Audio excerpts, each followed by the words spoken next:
이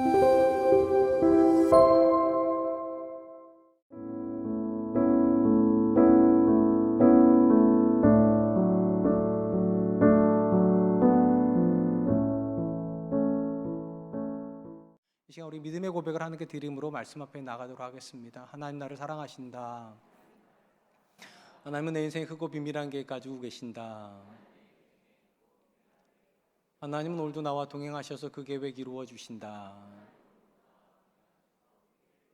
아멘. 그렇게 될 줄로 믿습니다. 아멘. 성경이 말하는 하나님은 하늘 위에 보좌를 가지고 계신 그런 분이십니다.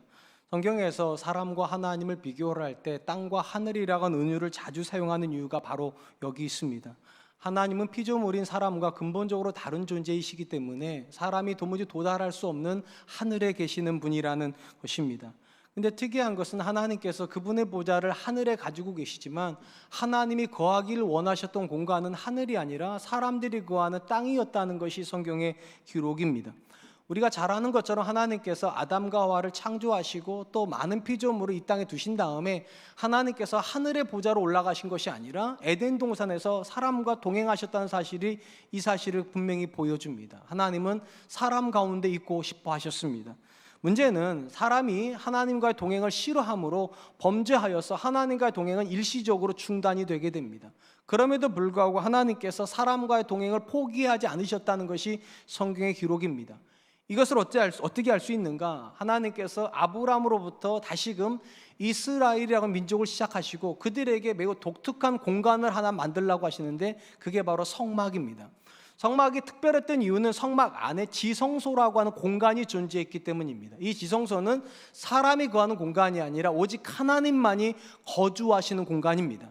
그러니까 하늘에 웅장한 보좌를 가지고 계시던 그 하나님께서 하늘의 보좌를 비워두시고 이스라엘에 만든 그 초라한 지성소 안으로 들어가셔서 그들과 함께 계시겠다고 그렇게 선언하신 것입니다.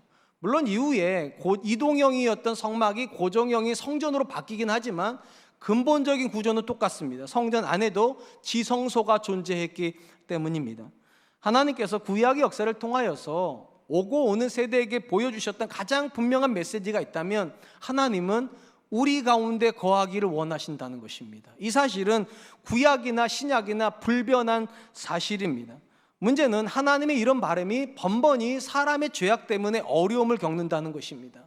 에덴 동산을 만드시고 그들 가운데 거하기를 원하셨지만 아담과 하와가 범죄함으로 하나님과 동행은 파괴가 됩니다. 심지어 하나님께서 성전과 성막을 허락하셔서 그들 가운데 계시겠다고 했을 때에도 하나님께서 그 성전을 파괴시키실 수밖에 없었던 이유는 하나님의 문제가 아니라 사람의 죄악 때문이었습니다. 그런 점에서 인류가 하나님의 형상으로 창조되었지만 창조된 인류가 죄악을 기뻐하는 존재가 되었다는 것은 하나님에게 굉장한 딜레마를 가져올 수밖에 없습니다. 사람 가운데 거하고 싶지만 하나님이 거할 수 없는 죄악이 사람 가운데 있기 때문입니다. 이 하나님은 인류 안에서 죄의 문제를 근본적으로 해결하시기 위해서 인류가 범죄라는 바로 그 시점에 메시아를 보내시겠다는 약속을 하셨고 때가 참에 여자의 후손으로 그 아들을 보내심으로 우리의 모든 죄악을 구원하셨다라는 것이 성경이 말하는 복음의 본질입니다. 그리고 이 복음의 성격을 가장 잘 보여주는 것이 하나님의 아들을 세상에 보내실 때 하나님께서 두 개의 이름을 지어주신 사실에서 드러나게 됩니다.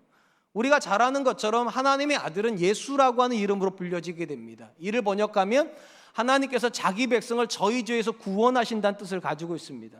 그리고 또 하나의 이름을 주셨는데 임마누엘이라고 하라가셨습니다. 그리고 이를 번역한 즉 하나님이 우리와 함께 계시다 함이니라. 그러니까 하나님께서 아들인 예수님에게 두 가지 이름을 주신 이 안에 하나님이 하시려고 했던 모든 복음의 본질이 다 들어가 있습니다. 하나님은 그 아들을 통하여서 저와 여러분들의 죄를 사하기를 원하시고 궁극적으로 우리 안에 거하시기 위해서 그 아들을 세상 가운데 보내신 것입니다.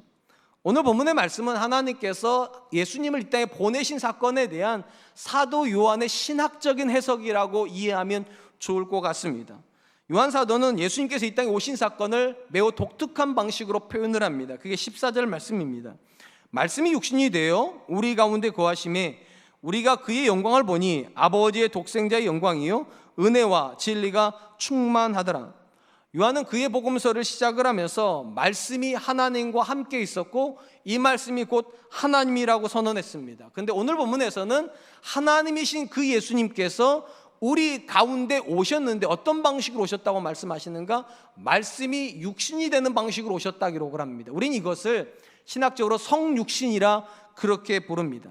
사실 얼마든지 이 요한 사도는 예수님의 탄생을 예수님이 사람이 되셨다 이렇게 기록해도 됩니다. 그런데 굳이 뭐라고 표현하고 있는가? 말씀이 육신이 되었다 이렇게 기록을 합니다. 요한 사도가 이렇게 기록한 이유는 당시 초대교회 안에 성행하였던 영지주의자들을 의식한 표현일 거라고 성경학자들은 봅니다. 무슨 말인가? 초대교회 안에 영지주의가 있었는데 이 영지주의 특징이 뭐냐? 그들은 이원론을 믿었습니다. 이원론은 뭐냐? 영과 육은 따로 존재한다는 겁니다. 그리고 영은 선하고 육은 악하다. 당연히 선한 영이 악한 육 안에 거할 수 없습니다. 그래서 그들은 예수님의 성육신을 부정했습니다. 그러면 예수님이 이 땅에 계신 것은 뭐냐? 이렇게 해석을 했습니다. 오신 게 아니라 오신 것처럼 보였을 뿐이다. 예수님은 철저하게 영으로 계셨고 한 번도 육을 입어본 적이 없다.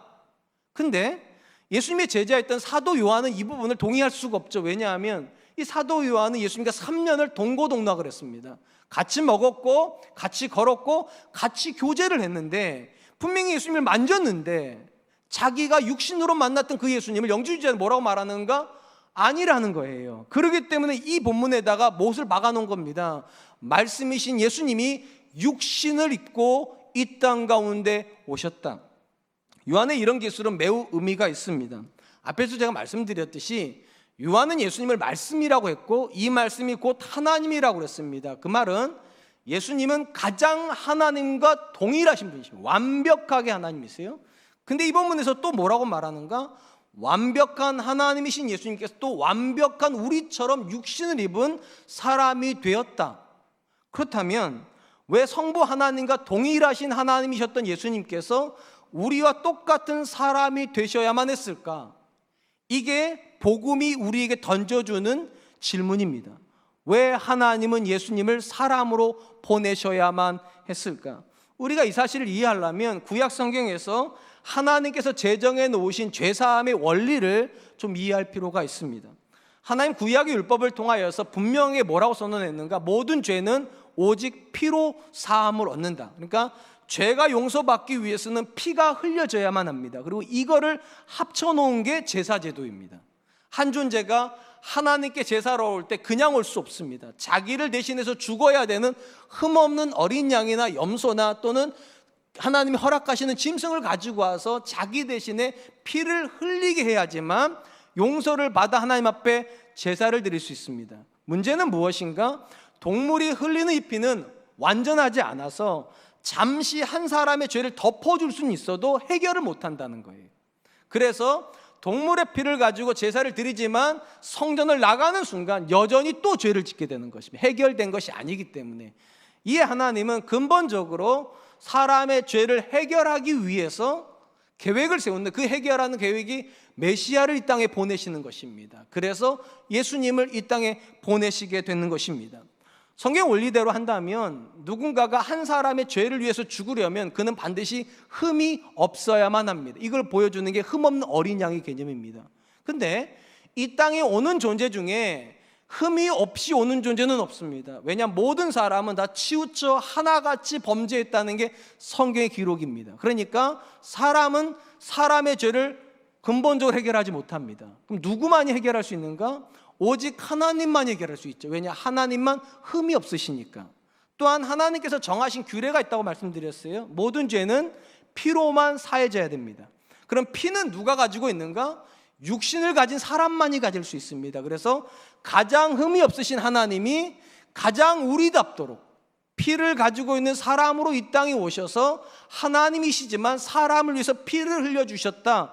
이것이 성경이 말하는 복음의 핵심 중에 핵심입니다. 그런 점에서 예수 그리스도 안에서 하나님이 행하신 가장 중요한 본질은 결국 하나님의 말씀을 하나님이 직접 성취하셨다는 것입니다. 구약 성경에서 하나님께서 죄사함의 원리를 말씀해 주셨어요. 그리고 예수 그리스도 안에서 이 제3의 원리를 그대로 성취하셨습니다. 그리고 예수님은 이 성취가 일어나게 하기 위해서 하나님이시지만 스스로 자기를 낮춰서 사람의 몸을 입으시고 그것도 모자라서 가장 낮은 자리까지 가셔 십자가에 매달려 죽으시는 순종까지 했다. 그리고 요한은 뭐라고 말하는가? 이 예수님의 순종의 현장에서, 말씀이 육신이 되는 현장에서 사람들이 하나님의 영광을 보았다, 이렇게 기록을 한다는 것입니다. 우리가 본문에서 첫 번째 주목하려고 하는 것은 말씀이 육신이 되는 그 지점에서 사람들이 하나님의 영광을 보았다는 사실입니다. 우리가 성경에서 발견하는 매우 놀라운 사실이 있다면 모든 믿음의 사람들 안에서 하나님이 영광 받으신 지점 언제나 똑같다는 겁니다. 우리는 대부분 이렇게 생각을 합니다. 믿음의 사람들이 성공을 하고 존귀해서 다른 사람보다 높아지고 다른 사람이 하지 못하는 대단한 일을 할 때 하나님 영광 받으실 거다, 이렇게 생각을 하지만 성경의 생각은 그렇지가 않습니다. 성경에서 우리가 발견하는 부분이 이겁니다. 모든 하나님의 영광이 드러나는 지점은 하나님께 순종하는 지점이었습니다. 믿음의 사람들이 하나님의 말씀에 순종하는 그 지점에서 언제나 하나님의 영광이 드러났습니다. 쉽게 말하면 하나님의 영광은 성공이랑 관련이 있는 게 아니라 순종이랑 관련이 있다는 겁니다. 순종해야 하나님의 영광이 드러납니다. 왜 그런가? 간단해요. 성경이 말하는 하나님의 영광은 사람이 만들어내는 게 아닙니다. 내가 열심히 할 테니까 하나님 영광 받으십시오. 내가 자녀 잘 키워놓을 테니까 하나님 영광 받으십시오. 그런 개념이 아니에요. 성경이 말하는 하나님의 영광은 하나님이 만드시는 겁니다. 하나님이 그분의 이름을 위하여 하나님이 일하심으로 하나님이 드러나야 됩니다. 그리고 이게 필요하기 때문에 하나님께서 저와 여러분들 요구하시는 게 바로 순종입니다. 우리가 하나님의 말씀에 순종할 때 하나님이 우리 안에서 일하심으로 사람들이 이렇게 말하게 되는 겁니다. 내 남편 안에서 하나님이 일하신다고, 내 자녀 안에서 하나님이 일하신다고. 절대로 내 자녀를 내가 저렇게 키우지 못하는데, 내가 내 남편을 못 바꾸는데 놀랍게도 하나님이 바꾸신다. 그래서 하나님의 영광을 가장 잘 나타내준 표현이 이런 표현이에요. 나 된 것은 하나님의 은혜로라. 또 쉽게 말하면 이 모든 것은 하나님이 하셨습니다. 바로 그렇기 때문에 예수님께서 하나님의 말씀에 철저하게 순종하여 말씀이 육신이 되는 그 지점에서 사람들은 하나님의 영광을 본 것입니다. 구약에서도 이 원리는 절대로 틀려지지 않았습니다. 우리가 잘 아는 것처럼 요셉은 애굽의 노예로 끌려갔습니다. 노예로 끌려갔는데도 그곳에서 그가 선택한 건 무엇인가? 하나님의 말씀에 순종하기로 선택을 합니다. 그러자 하나님이 요셉의 인생에서 동행해 주시고 하나님이 일하셨습니다. 그러자 어떤 일이 벌어졌는가? 노예였던 요셉이 총리의 자리까지 올라가게 됩니다. 요셉이 총리가 됐기 때문에 영광 받으신 게 아니에요. 거기 보면 요셉의 생애를 들여다보고 있는 이방인의 시선이 있습니다. 보디발과 바로 왕의 시선입니다. 이 두 사람이 다 요셉에게 뭐라고 말하는가? 저 안에 하나님이 계시다.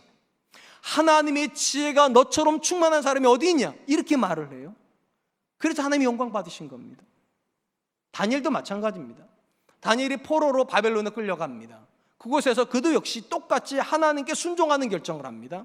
그러자 하나님이 그와 동행해 주시고 하나님이 일하심으로 다니엘은 지극히 높아져서 바벨론의 총리의 자리에 오르게 됩니다. 중요한 것은 다니엘이 섬겼던 모든 왕들이 한 가지 분명한 사실을 보았다는 겁니다. 다니엘 안에서 하나님이 일하신다. 그래서 영광을 받은 거예요. 다니엘이 총리가 되고 요셉이 총리가 되고 하나님의 아들인 예수님이 이 땅에 와서 영광이 드러난 게 아니라 다니엘도 하나님께 순종하고 요셉도 하나님께 순종하고 심지어 하나님의 아들이었던 예수님도 하나님의 말씀에 철저하게 순종하여 말씀이 육신이 되자 사람들이 그곳에서 하나님의 영광을 보더라. 그런 점에서 성도가 하나님의 영광을 구한다면 우리가 마음속에 늘 가져야 될 생각은 성공이 아닙니다. 어찌하면 성공할 수 있을까? 어찌하면 더 높이 올라갈 수 있을까? 그거는 세상 바깥에서 하는 거고요. 그리스도 안에 있으면 우리가 가져야 될 본질적인 질문은 이것입니다. 어찌하여야 하나님께 순종할 수 있을까? 내가 어찌하여야 하나님의 말씀다운 삶을 살 수 있을까? 그래야지만 우리 안에서 하나님이 일하실 것이고 하나님이 일하셔야지만 그들이 이렇게 고백할 것 같지 않습니까? 너의 하나님은 살아계시다. 우리 아버지의 하나님 살아있고 우리 엄마의 하나님 살아있고 내 남편의 하나님은 살아있다. 그게 하나님이 영광 받으시는 방식이기 때문입니다. 사랑하는 성도 여러분, 오늘 본문에서 요한 사도가 예수님의 삶을 설명하면서 말씀이 육신이 되셨고 그 삶에서 사람들이 영광을 보았다, 이 선언은 비단 예수님에게만 해당된다는 생각 가지시면 안 됩니다. 왜냐하면 우리가 예수 그리스도를 믿어서 우리도 하나님의 자녀가 됩니다. 쉽게 말하면 예수님도 하나님의 자녀였듯이 우리도 이제 하나님의 자녀가 되었다면 예수님의 삶의 방식이 우리의 롤모델이 되어야 됩니다. 예수님이 말씀이 육신이 되셨다면 우리의 삶도 역시 말씀이 육신이 되어야만 합니다. 그래야만 하나님께서 우리에게 주신 구원이 의미가 있기 때문입니다. 우린 종종 기독교를 말씀의 종교라고 부르곤 합니다. 기독교를 말씀의 종교라고 부르는 이유 중에 하나가 우리가 하나님의 말씀, 기록된 성경을 가지고 있기 때문이기도 할 것입니다. 그런데 이거보다 더 본질적인 이유가 있습니다. 하나님께서 한 존재 또는 한 기관을 평가할 때 모든 근거가 하나님의 말씀에서 나오기 때문입니다. 하나님은 얼마나 우리가 성공했는가를 가지고 우리 평가하지 않습니다. 얼마나 우리가 자녀들을 행복하게 만들어 주었는가 그걸 평가하지 않습니다. 모든 평가는 말씀에서 옵니다. 말씀대로 키웠는가, 말씀대로 사업을 했는가, 말씀대로 부부의 관계를 형성해냈는가, 그거로 평가를 하죠. 오늘 본문으로 말하면 얼마나 말씀이 육신이 되었는가, 내가 살았기 때문에 하나님의 말씀이 얼마나 실체화되었는가, 그거로 우리를 평가하기 때문에 기독교는 말씀의 종교죠. 심지어 예수님께서 뭐라고 말씀하셨습니까? 나더러 주여 주여 하는 자가 다 천국에 갈 것이 아니라 오직 아버지의 뜻대로 행하는 자라야, 오늘 본문으로 말하면 오직 말씀이 육신이 된 자라야 아버지의 나라에 들어간다. 그러므로 내가 성공하고 있기 때문에 또는 사람들이 나를 알아주기 때문에 하나님이 영광 받으시는 거 아닙니다. 심지어 내가 오늘 예배 자리에 앉아서 말씀을 들었고 말씀을 이해했기 때문에 하나님께서 나를 기뻐하시는 것도 아닙니다. 근본적으로 그 말씀이 우리의 삶에 박혀야 됩니다. 그리고 그 말씀이 내 삶에서 육신화 되어야 돼요. 우리 자녀들이 아빠, 엄마의 삶을 보고서 하나님의 말씀은 사실이구나, 내 아빠가 사는 걸 보니까, 내 엄마가 사는 걸 보니까 하나님의 말씀은 진리구나, 이 고백 앞에 서야지만 비로소 하나님의 영광은 드러납니다. 바라긴 저는 우리 사랑과 은혜교회 성도님들에게 말씀은 지식이 아니라 육신이었으면 좋겠습니다. 삶이었으면 좋겠습니다. 그래야 하나님이 영광 받으시기 때문입니다. 두 번째로 우리가 이 본문에서 주목할 것은 육신이 되어 우리 가운데 오신 예수님의 삶을 사도 요한이 은혜와 진리가 충만하였다, 이렇게 설명하고 있다는 겁니다. 쉽게 말하면 이 땅에 육신으로 오신 예수님의 삶을 쫙 펼쳐놓으면 딱 두 가지 단어로 요약이 된다는 거예요. 한 단어는 은혜이고 또 한 단어는 진리라는 것입니다. 그리고 이 두 단어가 충만한 것이 예수님의 삶입니다. 우리가 잘 아는 것처럼 예수님의 전생에는 철저하게 은혜를 구하고 은혜에 매여 있었고 철저하게 진리를 살면서 진리를 가리키시는 것, 이게 전부였습니다. 33년의 삶을 사셨고 그 중에 3년이 공생애인데 이 3년의 공생애를 요약하는 두 마디, 은혜와 진리. 우리가 예수님의 공생애를 이해할 때 절대로 간과를 하면 안 되는 사실 하나가 있다 생각합니다. 많은 분들이 이렇게 생각을 해요. 하나님의 아들이니까 그렇게 사신 거지. 나는 육신을 입고 태어났으니까 하나님의 말씀 순종 못해도 예수님은 본질적으로 하나님이시고 하나님의 아들이시니까 당연히 그렇게 사시는 거지, 이렇게들 많이 생각을 합니다. 그래서 예수님의 순종은 당연한 거고 나의 불순종도 당연한 거고, 나는 하나님의 아들이 아니니까. 일리가 있어요. 근데 우리가 복음서를 조금만 면밀히 들여다보면 이런 우리의 생각은 잘못된 생각이라는 거 여지없이 알게 됩니다. 예수님은 하나님의 아들이었기 때문에 그렇게 하신 게 아니라 철저하게 하나님께 매여 있었고 철저하게 은혜의 지배를 받았기 때문에 그렇게 사실 수 있었다는 거예요. 이는 예수님의 공생의 첫 지점을 보면 여실히 드러납니다. 우리가 아는 것처럼 예수님 공생애를 시작하자마자 제일 먼저 맞닥뜨린 현실이 무엇이었습니까? 사단에게 시험당하시는 거였습니다. 마태복음에 보면 예수님이 시험당하시는 굉장히 독특한 모습이 기록이 되어 있습니다. 이렇게 되어 있어요. 마태복음 4장 1절로 2절 말씀. 그때에 예수께서 성령에게 이끌리어 마귀에게 시험을 받으러 광야로 가사 40일을 밤낮으로 금식하신 후에 줄이신지라. 마태복음의 기록이 놀라운 것은 예수님께서 하나님의 아들이시니까 당당하게 바로 사단에게 가가지고 자 한번 붙어보자 이렇게 하신 게 아니라는 겁니다. 예수님은 사단에게 시험 받으실 것을 아시고 성령에 이끌려서 40일 동안 기도함으로 금식하신 이후에 시험 받으셨습니다.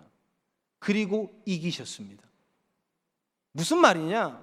하나님의 아들이니까 그깟 시험쯤은 이긴 게 아니라 예수님도 철저하게 하나님께 매어 달리고 있었기 때문에, 은혜를 구하고 있었기 때문에, 기도하고 있었기 때문에 결국 이겼다는 거예요. 하나님의 아들이기 때문에 이긴 게 아닙니다. 더더군다나 예수님께서 사단의 시험을 이기신 방법도 참 놀라워요.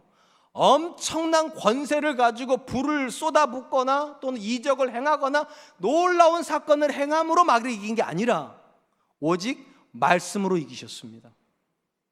이걸 단순화시키면 예수님께서 하나님 앞에 40일을 기도하심으로 은혜를 구했을 때 하나님이 예수님에게 어떤 은혜를 주셨는가? 말씀을 주셨다는 거예요. 말씀을요. 그리고 주신 말씀을 가지고 마귀를 이겼다는 거예요. 왜 말씀이 은혜인가? 여러분, 우리가 말씀의 지배를 받기 이전에 우리 마음은 항상 뭐의 지배를 받게 되는가? 욕심의 지배를 받습니다. 탐욕의 지배를 받습니다. 세상의 영광에 대한 지배를 받아요. 그래서 마귀는 끝도 없이 그걸 가지고 우리 흔드는 거예요. 근데 하나님의 은혜가 임하면 그 욕심의 자리를 밀어내고 말씀이 들어갑니다. 그 탐욕의 자리를 밀어내고 하나님의 살아있는 말씀이 들어갑니다. 그리고 말씀이 마음을 지배해버리면 사단은 절대로 우리를 못 다스립니다. 그래서 예수님이 이기신 거예요. 하나님의 아들이어서 이긴 게 아니라 철저하게 하나님께 매어 달려 있었기 때문에, 은혜에 매달리면 이 은혜가 말씀을, 진리를 만나게 하고 이 은혜와 진리가 결국은 예수님의 삶을 가능하게 만들었다는 겁니다. 또한 복음서가 4개가 있는데 그 중에 세 번째 책인 누가복음에 보면 누가가 유난히 다른 사도들에 비해서 또 다른 복음서에 비해서 예수님에 대해서 강조하고 있는 독특한 면이 있다는 사실을 발견하게 됩니다. 바로 기도하시는 예수님입니다. 다른 복음서보다 누가가 유난히 많이 예수님은 기도하셨다는 사실을 계속 강조해요. 왜 그렇게 했을까? 이유는 간단합니다. 누가가요, 누가복음만 기록한 것이 아니라 한 권의 책을 더 기록했습니다. 그게 사도행전이에요. 사도행전에 보면 예수님께서 보내주신 성령이 제자들에게 임하고 나서 이 제자들의 삶에서 가장 두드러지게 드러난 변화가 무엇인가? 그들은 기도하는 사람이 되기 시작합니다. 궁금한 건 분명히 예수님이랑 있을 때는 제자들은 기도 안 했어요. 근데 이들이 예수님이 약속대로 성령에 충만해지자 그들은 기도를 하기 시작합니다. 누가가 우리에게 풀어주려고 하는 대답이 무엇인가? 왜 제자들이 성령에 충만해지자 기도하기 시작했냐는 거예요. 그들이 보았던 모습 때문이라는 겁니다. 예수님이 늘 기도하시더라는 겁니다. 성령에 충만하신 예수님은 늘 기도했기 때문에 제자들도 똑같은 방식으로 성령이 충만해지자 하나님 앞에 가서 은혜를 구하고 말씀을 구하기 위해서 기도하는 자들이 되더라는 것입니다. 그런 점에서 성경 안에서요, 은혜와 진리는 구분되지 않습니다. 은혜를 구하는 사람들은 결국 진리를 만날 것이기 때문입니다. 특별히 성경에 보면 예수님께서 얼마나 간절히 은혜를 구하기 위해서 기도하셨는가가 이렇게 나옵니다. 누가복음 6장 12절, 누가복음 22장 39절입니다. 이때에 예수께서 기도하시러 산으로 가사 밤이 새도록 하나님께 기도하시고 예수께서 나가사 습관을 따라 감람산에 가심에 제자들도 따라갔더니, 누가복음상에서 예수님께서 감람산으로 가신 이유는 기도하러 가시기 위함입니다. 그리고 예수님이 한 번 기도하시면 어느 정도 기도하셨는가? 밤이 새도록 기도하시고 어쩌다 한 번 그렇게 하신 것이 아니라 습관을 따라서. 하나님의 아들이신데도요, 그분은 간절하심을 가지고 있습니다. 하나님의 아들이심에도 불구하고 그분은 기도하지 않고 사역할 수 없다라는 이 절박함을 가지고 습관을 따라 기도하십니다. 그리고 그런 예수님에게 하나님은 말씀을 주시고 예수님 말씀을 가지고서 그 말씀을 이루시는 삶을 사셨다는 것입니다. 이러보건대 다시 강조합니다. 은혜와 진리는 하나입니다. 우리가 하나님께 은혜를 구하면 하나님은 말씀으로 응답하시고 말씀을 은혜라고 인정하는 사람은 그 말씀에 순종하게 되고 순종하게 되면 놀라운 사실을 발견하게 됩니다. 그 말씀 속에서 하나님이 일하신다는, 그래서 사람들이 아는 거예요. 말씀에 순종하는 사람들 안에서 하나님이 일하신다는 사실을. 문제는 언제부턴가 저와 여러분들이 은혜와 진리를 분리시키고 있다는 것입니다. 우리는 이렇게 하죠. 하나님께 은혜는 받으려고 간절히 매달리면서도 그 은혜의 방식이 말씀일 거라고 생각하지 않습니다. 주로 어떻게 하는가? 은혜 받는 걸 어떤 거 생각하십니까? 내 자녀가 대학교 가는 거, 사놓았던 주식이 오르는 거, 사놓았던 땅이 껑충껑충 뛰는 거, 자녀들이 다 잘 되는 거. 우리가 생각하는 대부분에는 손에 잡히는 거예요. 뭔가요? 손에 쥐어지는 뭔가예요. 근데 성경이 말하는 은혜는 본질적으로 말씀이에요. 또한 우리가 은혜하고 이 진리를 분리시키는 가장 안타까운 모습 중에 하나가 무엇인가? 기도하면서도요, 진리로 안 갑니다. 무슨 말인가? 기도는 하지만 죄악된 습관을 안 끊으려고 해요. 그러니까 은혜와 진리가 같이 못 가요. 가장 대표적인 것 중에 하나가 자녀들을 위해서 기도하는 겁니다. 하나님, 내 자녀에게 복을 주십시오. 안타까운 것은 그 자녀가 하나님 안 믿습니다. 그런데도 계속 복을 달라고 기도를 할 뿐이지 그 자녀를 하나님께로 데려갈 생각을 안 합니다. 은혜와 진리가 같이 못 가죠. 복음의 핵심이 무엇인가? 은혜와 진리가 충만하였더라. 예수님이 이 땅에 오셔서 보여주신 가장 중요한 것은 무엇인가? 은혜와 진리가 하나라는 겁니다. 하나다. 근본적인 관점에서 하나님께서 우리에게 은혜를 주신 이유가 뭡니까? 결국 하나님의 영광을 드러내기 위함입니다. 하나님의 영광은 어떻게 드러나는가 제가 말씀드렸는가? 하나님이 일하셔야 돼요. 하나님은 어떻게 밖에 일 안 하시는가? 말씀을 통하여서밖에 일 안 하십니다. 그분의 말씀을 친히 이루시니까. 그래서 모든 은혜는 결국 하나님의 말씀과 직결이 되고 하나님의 말씀을 살아내는 사람들이 결국 은혜를 받은 사람이고 그 은혜에 의해서 하나님의 영광은 드러나는 것입니다. 사랑하는 성도 여러분, 교회를 다니는 성도님들이 가장 좋아하고 가장 익숙한 단어 중에 하나가 은혜라는 단어일 겁니다. 우리 교회 이름도 사랑과 은혜잖아요. 우리 교회 안에도 이름이 은혜인 분이 얼마나 많은 줄 아세요? 의심이 여지없이 우리는 다 은혜에 굉장히 갈급함이 있습니다. 저도 기도할 때마다 습관적으로 나오는 게 은혜라는 단어예요. 하나님, 은혜 주십시오. 하나님, 설교할 때도 은혜 주십시오. 자녀를 키울 때도 은혜 주십시오. 건강을 기도할 때도 은혜 주십시오. 그렇게 기도해. 그러니까 은혜를 구하는 게 잘못된 건 아닙니다. 문제는 뭐냐? 이 은혜의 방향성에 주로 문제가 있습니다. 우리는 그 은혜를 어느 방향에서 기도하는가? 성공을 위해서 기도합니다. 하나님, 성공할 수 있도록, 내 자녀가 잘 될 수 있도록, 우리 집이 잘 될 수 있도록 하나님 은혜 주십시오. 그렇게 기도한다는 문제가 있어요. 예수님의 삶에서 예수님이 보여주신 은혜의 본질은 뭐냐? 그 방향이 말씀에 있습니다. 말씀이요. 하나님, 이 말씀이 이루어지도록, 내게 가지고 계신 하나님의 계획이 이루어지도록 내게 은혜 주십시오. 그리하여서 내 삶 속에서 하나님의 말씀이 이루어질 때 사람들이 이렇게 말하게 해주십시오. 하나님이 하셨다고, 너의 하나님은 살아계시다고 그렇게 말하게 해주십시오. 이게 사실은 성경에 나오는 모든 믿음의 사람들이 원했던 은혜의 본질인데, 언제부턴가 우리는 성경이 말하는 은혜가 아니라 내가 원하는 은혜, 무조건 잘 되는 거예요. 엎어져도 뒤집어져도 앞으로 가도 뒤로 가도 무조건 잘 되는 은혜만을 자꾸만 구하다 보니까 어느 순간 신앙이 굉장히 공허해요. 왜 공허하냐? 예수님 믿는 사람이나 예수님 안 믿는 사람이나 목적이 똑같아요. 둘 다 보면 둘 다 성공하는 거예요. 그럼 공허한 거 아니겠습니까? 그러므로 여러분, 성경적 관점에서 어떤 사람이 은혜 받은 사람입니까? 제가 종종 그런 말씀 드리잖아요. 성도님들이 인사하러 바깥 나갈 때면 이렇게 말씀하죠. 목사님, 은혜 받고 갑니다 하면 제가 어떻게 한다고요? 안 믿는다고요. 왜 안 믿는가? 은혜는 여기서 받는 게 아니에요.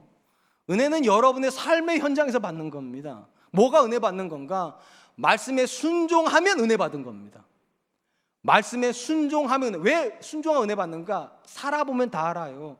하나님의 말씀은요, 은혜가 없으면 못 살아요. 이해는 돼요. 아, 저렇게 하면 될 것 같다. 아, 저거 좋은 것 같은데? 저렇게 하면 괜찮을 것 같은데?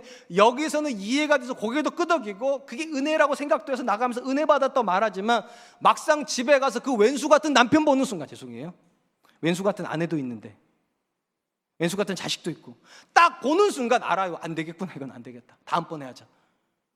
그럼 뭐라고 우리가 은혜가 쏟아졌다고 그러지 않습니까? 쏟아진 게 아니에요. 애초에 은혜 안 받은 거예요. 은혜는 뭐냐? 순종이 은혜예요. 그건 내가 할 수 있는 게 아니니까 하나님이 하게 하시는 거예요. 사랑할 수 없다고 생각했는데, 인정할 수 없다고 생각했는데, 존중할 수 없다고 생각했는데, 어느 순간 내가 미워했던 그 대상이 사랑스러워질 때가 있습니다. 인정하기 싫었던 내 남편이 굉장히 존경스러워 보일 때가 있습니다. 남의 자식밖에 눈에 안 보이던 내 눈이 갑자기 내 자식이 굉장히 존귀하게 보일 때가 있어요. 그때가 진짜 은혜 받은 거예요. 순종이 되니까. 그리고 왜 순종이 은혜이냐? 앞에서 말씀드렸잖아요. 순종해야 하나님이 내 삶에서 일하신다는 걸 경험하게 돼요. 그래야 은혜예요, 그게. 사랑하는 성도 여러분, 한번 스스로 물어보시기 바랍니다. 여러분들 은혜 받으셨습니까? 정말로 내 삶에서 순종이 되어지고 그 순종 속에서 하나님이 일하신다는 거 경험하십니까? 전 저와 여러분들이 그랬으면 좋겠습니다. 은혜와 진리는 같이 가야 됩니다. 은혜 따로 진리 따로는 복음이 아니기 때문입니다.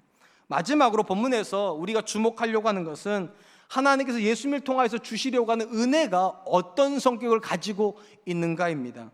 오늘 말씀 16절 18절입니다. 우리가 다 그의 충만한 데서 받으니 은혜 위에 은혜로라. 율법은 모세로 말미암아 주어진 것이요 은혜와 진리는 예수 그리스도로 말미암아 온 것이라. 본래 하나님을 본 사람이 없으되 아버지 품속에 있는 독생하신 하나님이 나타나셨느니라. 요한은 이 본문에서 예수님으로부터 받는 성도, 신약의 성도가 받는 은혜와 모세를 통해서 구약의 성도들이 받았던 은혜를 비교를 합니다. 우리가 잘 알다시피 예수님을 통하여서 주신 은혜를 우리는 신약적 은혜라고 부르는 거고요, 모세를 통해서 주셨던 은혜를 구약적 은혜라고 부르는 겁니다. 그리고 구약을 대변하는 게 율법이고 신약을 대변하는 게 복음입니다. 그리고 요한은 뭐라고 말하는가? 예수님을 통하여서 주신 은혜가 은혜 위에 은혜로 모세의 은혜와 근본적으로 차이가 있다. 왜 이런 표현이 의미가 있는가 하면 우리가 잘 아는 것처럼 모세라는 인물이 굉장히 독특한 인물이기 때문입니다. 모세가 하나님을 대면하여 알았던 사람입니다. 심지어 40일 동안 하나님 앞에서 그가 있었을 때 그가 내려오자 그는 인식하지 못했는데 사람들이 모세 얼굴을 보고 두려움을 느끼기 시작합니다. 왜냐? 모세 얼굴에서 빛이 나기 시작했기 때문입니다. 왜 모세 얼굴에서 빛이 났습니까? 모세가 빛이었기 때문이 아닙니다. 모세가 빛이신 하나님과 같이 있었기 때문이에요. 그러니까 적어도 모세는 그의 삶을 통하여서 뭘 보여줬는가? 하나님이 어둠이 아니라 빛이라는 걸 보여준 겁니다. 그러니까 그들은, 이스라엘 백성은 어둠에 계신 하나님을 상상할 수 없는 거죠. 빛 가운데 계신 하나님이에요. 그런데 왜 이 모세의 은혜보다 예수님의 은혜가 더 큰 건가? 모세는 하나님의 일부만을 보여준 겁니다. 일부만. 그런데 예수님은 하나님 전부를 보여주셨다는 거예요. 지금까지 하나님을 본 자는 아무도 없었으나 오직 독생하신 아버지의 영광을 본 거예요. 그 후에 예수님께서 빌립에게 이렇게 말하잖아요. 나를 본 자가 곧 아버지를 본 거라고. 모세는 일부만을 보여줬습니다. 예수님은 하나님의 전부를 보여주셨어요. 특별히 이 본문에 나오는 은혜 위에 은혜라고 하는 이 개념은요, 두 가지로 해석이 가능합니다. 첫 번째는 이렇게 하는, 은혜를 대체한 은혜. 무슨 말인가? 율법을 대체하여서 하나님께서 은혜의 복음을 주셨다는 겁니다. 뭔가를 해야지만 구원을 얻는 게 아니라 믿음으로 구원을 얻는 이 은혜로 하나님께 대체를 시키셨다, 이렇게 해석을 하는 겁니다. 물론 여기서 말하는 대체는 이전 걸 폐기하는 개념이 아니라 완성하는 개념입니다. 율법을 완성시키시는 예수님의 은혜, 이렇게 해석을 하는 거예요. 이것도 굉장히 의미가 있습니다. 두 번째 해석이 더 의미가 있습니다. 제가 방금 해석한 것처럼 은혜 위에 뛰어난 은혜로 해석하는 겁니다. 최근에 유행하는 말 중에 묻고 더블로 가져가는, 묻고 더블로 가져가요. 죄송해요, 이게 이제 도박 용어라고 그러던데 어쨌든 이 개념이 그런 겁니다. 모세의 은혜보다 더 뛰어난 은혜를 우리에게 얹어서 주셨다는 거예요. 저는 이 두 번째 해석이 훨씬 좋은 해석이라고 생각합니다. 왜냐하면 제가 앞에서 말씀드렸듯이 구약의 이스라엘 백성도 은혜 받은 사람들입니다. 어떤 부분에 은혜를 받았는가? 이방의 많은 나라 중에서 하나님께서 고르신 것이 아니라 처음부터 하나님이 직접 아브라함을 선택하시면서부터 시작된 역사예요. 하나님의 선택 역사입니다. 심지어 그들에게 하나님께서 하나님의 율법, 하나님이 직접 새기신 율법을 주심으로 하나님의 백성다운 삶을 살라고 말씀을 해주셨어요. 특별한 은혜입니다. 근데 문제는 뭐냐? 이 율법에 한계가 있다는 겁니다. 어떤 한계를 가지고 있는가? 율법의 본질 중에 하나가 이런 겁니다. 말씀을 기억하고 순종하면 복을 받습니다. 그러나 하나님 말씀을 망각하고 불순종하면 저주를 받아요. 이쪽이 굉장히 큽니다. 쉽게 말하면 율법의 한 축이 뭐냐? 하나님은 심판하신 분이라는 겁니다. 죄를 그냥 덮어주시는 것이 아니라 반드시 심판하신다. 그래서 다윗은 뭐라고 말하는가? 하나님은 진노하신 불이라고 얘기해서 불. 그러니까 유대인 관점에서 하나님은 굉장히 무서운 분이에요. 그러다 보니까 어떤 문제가 벌어졌는가? 하나님께 가까이 가려고 하지 않습니다. 오죽하면 하나님이 얼굴을 보기가 무서워서 모세한테 뭐라고 말하는가? 당신이 가서 하나님을 보고 와서 우리에게 말해달라고. 심지어 모세 얼굴이 광채가 나니까 그 얼굴도 가려달라고 그렇게 요구를 한단 말이죠. 그 정도로 하나님을 두려워하게 됩니다. 근데 여러분 한번 생각해 보세요. 여러분들이 누군가를 두려워하면 어떤 일이 벌어집니까? 거리가 좁아집니까? 멀어집니까? 멀어집니다. 두려운 존재는요, 안 만나는 게 상책이에요. 그러다 보니까 이스라엘이 분명히 하나님의 선택도 받았고 율법을 받았음에도 불구하고 점점 하나님께 멀어집니다. 무서우니까요. 이게 극에 달한 지점이 바로 이스라엘이 가나안에 정착하면서부터입니다. 가나안에 정착하고 보니까 자기 주변에 있는 모든 나라 사람들은 다 자기 마음대로 신앙생활을 해요. 믿고 싶은 신 믿어요. 버리고 싶으면 버려요. 근데 하나님 그게 안 돼요. 그러다 보니까 두려운 하나님보다는 자유롭게 믿고 싶은 이방의 신에 쏠리기 시작합니다. 이게 우상숭배예요. 은혜는 있는데 한계가 있는 은혜입니다. 상대적으로 신약의 시대에 하나님께서 예수님을 통해서 주신 은혜는 어떤 은혜인가? 하나님을 두려운 하나님으로 만나는 게 아니라 나의 아버지로 만나기 시작합니다. 그냥 아버지가 아니라 나를 사랑하시는 아버지요. 여러분, 사랑하는 존재하고는 어떻게 합니까? 거리가 좁아집니다. 가까워집니다. 그래서 율법도 은혜이고 복음도 은혜이지만 이 복음이 은혜 위에 은혜인 이유는 이 복음 안에서 우리가 하나님을 가까이 만나게 되기 때문입니다. 신약에 살고 있는 저와 여러분들의 가장 본질적인 특징이 뭐가 되어야 되는가? 우리는 하나님을 정말로 친밀하게 만나야 됩니다. 왜냐? 우리는 그냥 은혜를 받은 존재가 아니라 은혜 위에 은혜를 받았으니까. 사랑하는 성도 여러분, 하나님께서 예수님을 통해서 우리에게 주신 은혜가 가벼운 은혜가 아니라는 사실을 절대로 잊지 마십시오. 어느 정도 대충 은혜를 주신 것이 아니라 넘치는 은혜를 주셨어요. 왜 주셨는가? 우리 삶을 통해서 하나님이 드러나기를 기대하시니까. 이 말은 우리가 능력이 없어서 하나님이 안 드러나는 게 아닙니다. 은혜가 부족하기 때문입니다. 은혜가 부족한 이유는 절대로 하나님의 은혜를 안 주시기 때문이 아닙니다. 구하지 않기 때문이에요. 우리에게 그런 충만한 은혜가 있다는 사실을 안 믿고 구하지 않으니까요. 제가 최근에 와서, 물론 늘 그랬지만 최근에 와서 정말로 많이 하나님께 드리는 고백이 이런 거예요. 하나님, 왜 나한테 이렇게 은혜를 주십니까? 아무리 생각해봐도 저는 제가 받을 수 있는 수치를 뛰어넘는 은혜를 받은 것 같아요. 상상도 할 수 없는 은혜. 이게 진짜예요. 그리고 이 사실이 저로 하여금 굉장히 두렵게 만들어요. 왜 이렇게 많은 은혜를 주시나? 상상도 할 수 없을 만큼의 큰 은혜가 제 인생에 오면서 느끼는 게 이거예요. 나만 이거 누리지 않았으면 좋겠다. 내 자녀들도 좀 누렸으면 좋겠고 우리 교회 성도들 좀 누렸으면 좋겠다. 여러분, 그리스도인이 언제 비참해집니까? 많은 분들이 생각해요. 성공하지 못할 때 비참하다고, 능력이 없다고 할 때 비참해지고, 또는 가난해질 때 비참하다고 생각하고, 아닙니다. 그리스도인이 비참해지는 지점은요, 은혜를 경험하지 못했을 때입니다. 왜냐? 모든 사람에게 능력 주시진 않거든요. 모든 사람이 건강하지도 않습니다. 모든 사람이 부자가 되는 건 아니에요. 그런데 모든 성도에게는요, 약속이 있어요. 은혜 위에 은혜로라. 모든 성도는 이 보장이 있어요. 하나님이 내게 그 큰 은혜를 주시겠다고 약속하셨으니까 구해야 돼요. 근데 안 구해요. 그리고 비참한 삶을 살아요. 바라기는 우리 사랑과 은혜교 성도님들이 하나님의 은혜에 대한 다시 마음을 좀 열었으면 좋겠습니다. 그냥 은혜가 아니라 은혜 위에 은혜로라. 하나님께 나가서 그렇게 기도하세요. 하나님, 내가 하나님을 가까이 만날 수 있는 풍성한 은혜를 주십시오. 성공하게 달라는 게 아니라 내 삶을 통해서 하나님이 드러날 수 있도록 그런 충만한 은혜를 주십시오. 내 자녀에게 하나님이 드러날 수 있는 충만한 은혜를 주십시오. 아멘. 그게 복음의 본질이에요. 그냥 대충 은혜를 주시는 것이 아니라 감당할 수 없을 정도로 하나님의 영광이 드러나게 조금 더 부족하면 넘치는 은혜를 예수 그리스도 안에 주셨다. 그 말은 구하라는 겁니다. 하나님이 주실 거니까. 이번 한 주간 그 은혜를 좀 구해보시지 않겠습니까? 이제 말씀을 맺으려고 합니다.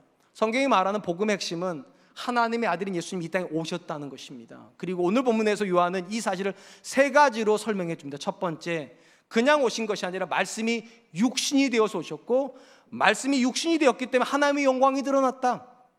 당연히 우리가 이 복음을 믿는다면 우리도 역시 하나님의 영광이 드러나기 위해서 말씀에 순종하는 삶을 결단해야 됩니다. 두 번째, 예수님의 삶은 은혜와 진리가 붙어 있다. 은혜 따로 진리 따로가 아니라 은혜 받아서 진리를 이루는 것이다. 하나님이 내게 은혜 주시면 그 모든 은혜를 가지고 하나님의 말씀을 이루겠습니다.